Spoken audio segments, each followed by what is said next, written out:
ஒரு நிமிடம். இதை அலட்சியம் செய்யாதே. இது தளர்ந்த இருதயங்களுக்கானது.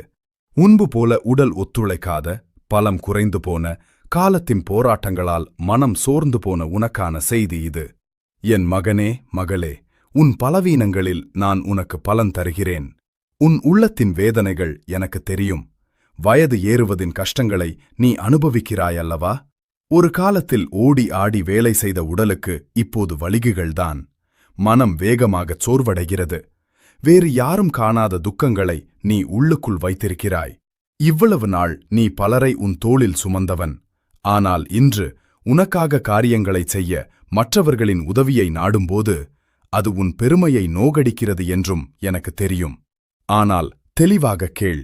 உன் வேகமோ உன் உழைப்போ அல்ல உன் மதிப்பை தீர்மானிப்பது. உன் மதிப்பு உன் திறமையில் இல்லை, அது என்னிடத்தில் உள்ளது. என் கிருபை உனக்கு போதும்.